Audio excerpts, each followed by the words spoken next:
Hey, what's up YouTube? Benaris here with another StarCraft 2 broadcast. Today we're going to be taking an analytical look at a 3 versus 3 that I played on the North American server with my best bud, HuskyStarcraft. So we have Huskies, we have myself, Nannerpuss, and then finally our random teammate is Rook. He is the yellow Protoss up here. So we have PPP on the bottom team.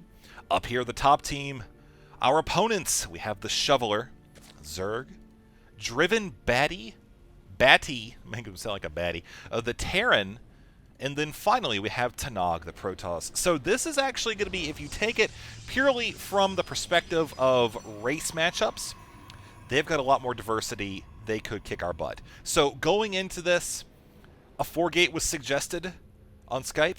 Didn't really pan out too well. We just kind of figured we'd play it. We'd go for a macro game. We'd have some fun. And of course, we do have a pretty strong late game, at least I think, and Husky does as well. So we will we'll try to play to our strengths. And Rook over here has a little bit of a different plan. He wants to actually try to cannon somebody. So I decided to go ahead and scout up this person first. See, oh look, there's a Protoss on the right side. Now, this area is actually fairly difficult to cannon off. I'll talk about why in just a second as soon as my probe gets going. But basically, you see how there's two ramps on this map. There's one right here, a little tiny thing, and then there's the big gargantuan ramp, and that's all hunky-dory as well.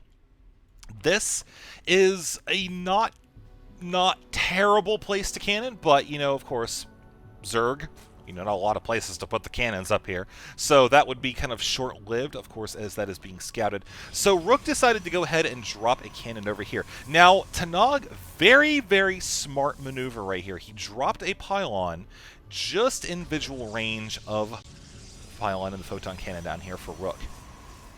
So we're going to see how this kind of plays out. Of course, I'll give you the vision now. You can see, oh, look, what is this? I think I'll just go ahead and drop my cybernetics core right here. Now, in a typical matchup against P&T, I typically won't wall off if I'm spawning in these two spots on the minimap. But in this spot, I think it's generally a good idea. This being one of the reasons. You see there's a very strong probe response. Unfortunately, his income just kind of shot down to poop. But that's all right because he does have a lot of probes right now. More importantly, he blocked off that probe, which is the single biggest problem for Rook right now. Now, ways that he could get around this, I'm going to point this out right now. He actually just did that. You see how he gave the mining command on that probe? He was able to bypass this first one. If he had done that earlier on when all these probes are here, he probably would have lost this probe because just the sheer amount of zappery that would have taken place would have been too much for this one probe to handle. So now he does have a little bit of vision here. Unfortunately, his probe gets caught. There may have been a way for him to slide past these two buildings. I don't really think that's possible. Maybe, I don't know. For a probe of his size, he probably could have, but that's okay. Because this attack now is thwarted.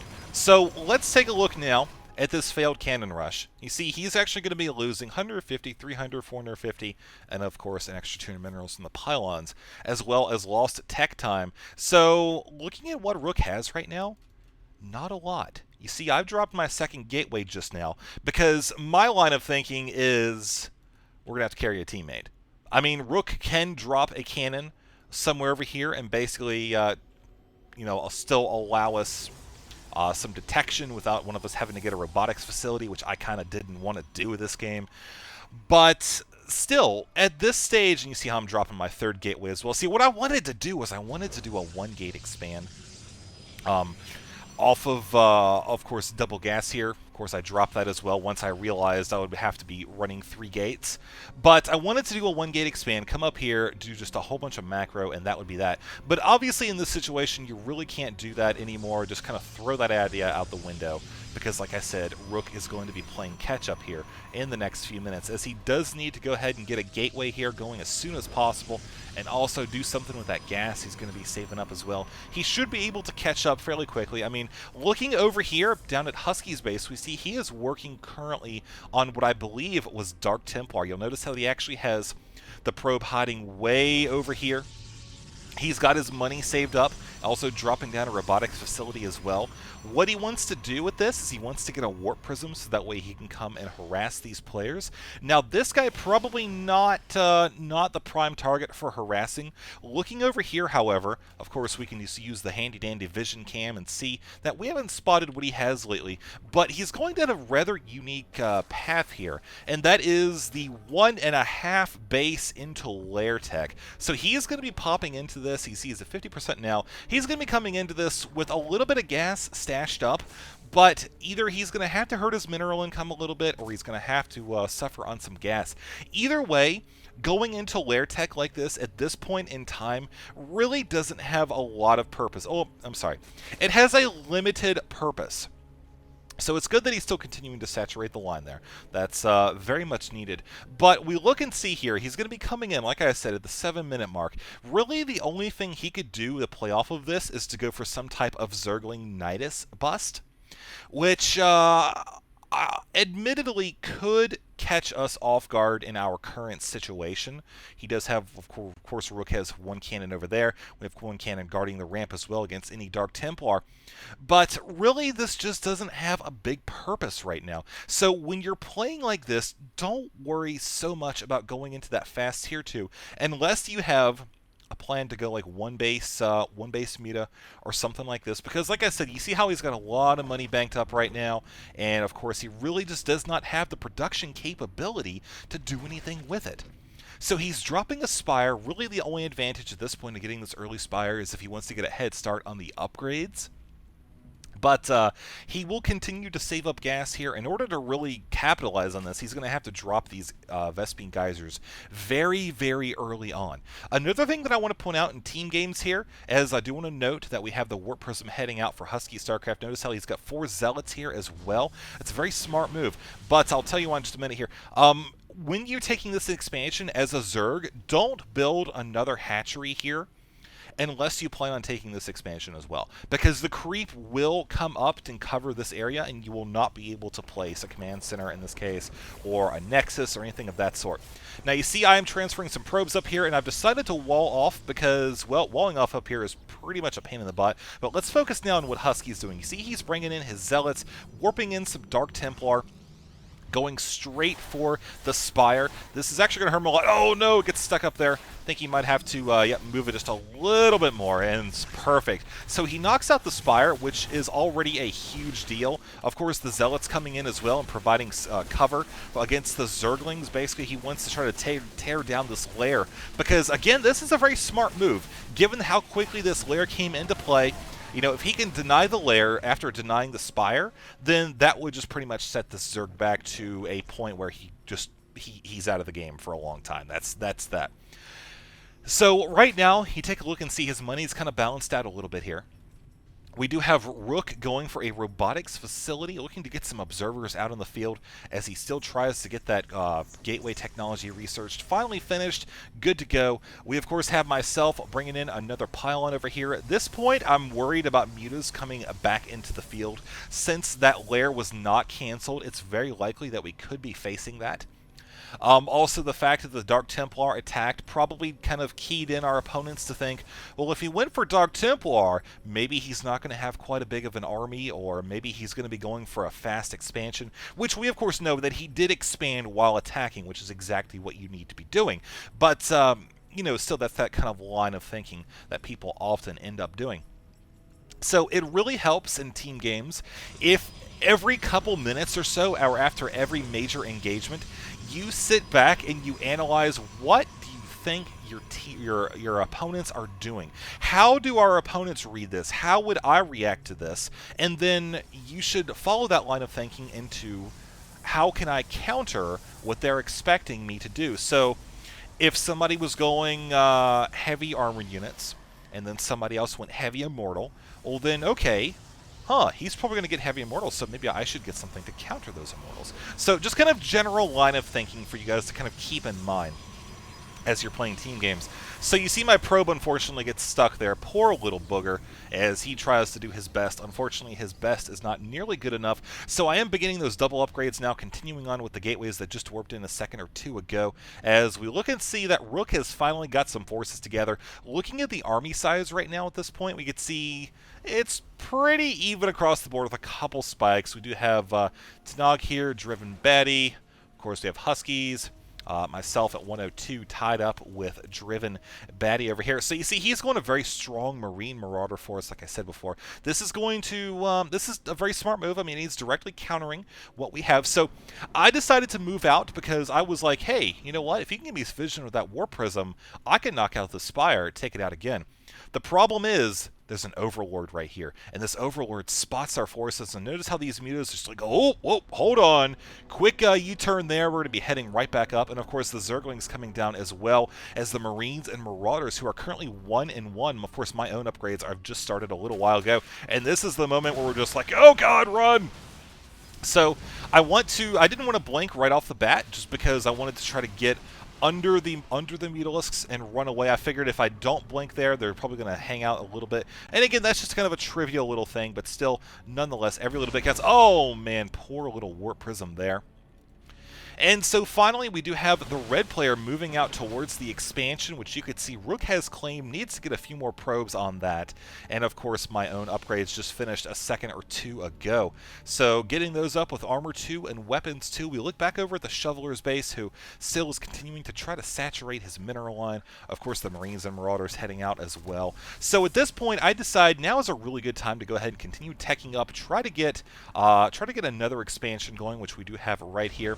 And of course, I'm dropping my Templar archives. Now, I knew that Husky had the Dark Templar and that he would probably transition into Archon, something like that. He also does enjoy Colossi, which is something that I think he actually is going right now. So I decided to go ahead and get High Templar with Psystorm to counter the Marine Marauder Mutalisk Zergling force. I figured that would probably be the best bet at this point, because you don't really want to overcommit too much on the Colossi, because the Protoss can do a quick number on that, as well as, of course, the Viking harass as well. So we do have Tanog knocking out this expansion up here, trying to basically just claim another base, keep up with us over here, as we have both dropped, Husky and myself, our expansions, and of course, Rook is looking to take this high-yield expansion as well. So this is a point in the game where it's a little bit of a lull. We do have some High Templar over here, you can see that, and of course working on Weapons and Armor 2 for myself, looking to round that out. As far as income is concerned at this stage, you can kind of get an idea of the workers. I'm leading with 65. We also have 55 over here. And of course, I think Husky is still working on getting more and more of those out as well. My expansion, of course, over here just a little bit earlier, but that's okay. Nothing wrong with that here, as we look and see our Terran players continuing to build more and more in the way of barracks, trying to get those support structures up. I would like to see some ghosts coming out of him. So, I mean, again, ghosts are something that in this matchup he would find very useful, seeing as how, well, you can snipe the High Templar, EMP the entire force, and pretty much just profit from like that. And of course, I'm dropping a bunch of cannons here because I just kind of figure, okay, well, you know what? If we're going to be facing off against a bunch of mutas, it's probably a good idea. I wasn't really sure how committed those mutas would be. That's why I let a couple of those structures back here finish. You see one of them did. And I, of course, need to rebuild my pylon there. So, looking over here, you see the force is actually divided into two groups as the medevacs continue to be produced. We do, of course, have Psystorm here, as well as for Huskies. So we're kind of converging on our strategies there, wanting to make sure. Because, I mean, really, if you look at it, this is a lot of bio. Like, a ridiculously large amount of bio. So that's something we need to basically keep in mind, is that Psystorm is going to be very much a premium ability, and we're also a little worried about Viking support. Like I said, also the mutas knocking out the Colossi. We don't want to have all our eggs in one basket, pretty much. So here I come responding right now. You can see on the minimap, I do have my probes, and I decided to move them back into the safety hole. This is pretty much the only place they have to go right now. Again, that's just because earlier I wanted to wall off in case of Zergling attack. You see how earlier on my structures were as such that pretty much a solid wall here. The only way out was right here. I think right here you could fit through as well, but there was a pylon there earlier. So that's going to get rebuilt, and of course, We do have myself throwing down a couple additional cannons. I'm looking to build a few more, and Huskies over here sitting in around the same money. So you see how we actually we're pretty high in the money right now. That's because we were supply blocked, or at least I was supply blocked for a while. Just kind of building up, and yeah, going off of 3 base. I was thinking about taking this expansion right here, but here we go now. So you see, this is a really great spot that we called this Terran. This is the worst possible position for him. And of course, the Zerglings coming in as well as the Mutas. So here comes some Psy Storms. So actually, this is a good spot for the Mutas to be, because you see how there's a bunch of High Templar under there. I try to move them away to a different spot. I think 1 or 2 of them did die, but that Marine Marauder force really took a huge loss there. So we have knocked out a lot of the army. We can just look at the army size right now and see, okay, here's Tanag. Here's basically the top team right here, 162, 165, and 103. We're a little bit more diverse. Of course, myself down here, 172. We have Rook 111 and Husky 131. He is moving forward. Rook, that is, and of course, I'm over here as well. I'm keeping my forces actually down here, because I'm anticipating another attack from the flank, like exactly what's coming, as we could see. So I'm trying to stay with the Colossi, but at the same time, I don't want to run too far up here. So here are the Marine Marauder Force now, and bam! Look at those storms, abso-freaking-lutely phenomenal. Loved the heck out of that, and we're going to have another one here in just a second as we're also storming the Mutalisks. They're trying to be microed away, not really able to do it. I mean, again, we have so many Psy Storms here, and looking around, I have claimed this expansion. Of course, Driven Batty sees that, and here comes another storm on the rest of the Marauders. That finishes up that attack, and now High Templar leading the charge up here against the forces. A little bit of a faux pas, but that is all right, because we are coming now with the Colossi support, and moving back to the production tab. You can see how things are still kind of progressing there. I'm working on Weapons 3, Armor 3 as we just passed the 20-minute mark. I'm a little bit behind on that, but I try to have 3-3 by the 20-minute mark or so in these team games when I'm not too sure what we're going to be dealing with early on. But overall, we're in the stage of the game now where we can pretty much just see that things are moving swimmingly for us. We see the army comparison, 109, 90 to 137, 90, 90, 90, ticking down rapidly to 50. And of course, Terran is trying to do what he can, but you know, there's really only so much he can do here with a few Marauders against just a huge amount of Stalkers, Colossi, and of course, I think there's even a couple High Templar somewhere in there as well. Yeah, 2 of them kind of littered around. So as far as income is concerned, you see him at 65 probes. Like I said, I did lose some earlier. I think at the peak I was around close to 80, something like that. It's about where I kind of aim for, 70, 80, depending on what stage we are in the game. But at this point, yeah, I'm just going to fast forward a little bit here and let this kind of finish up. Oh, I did decide to go ahead and finally get some feedback on those medevacs. I saw that medevac right there, and I was like, oh, good, didn't have enough energy. One more feedback, and I could have nailed that. But these guys finally have landed, and we see that Huskies is looking to dispatch that very quickly, and I'm now finally moving in myself.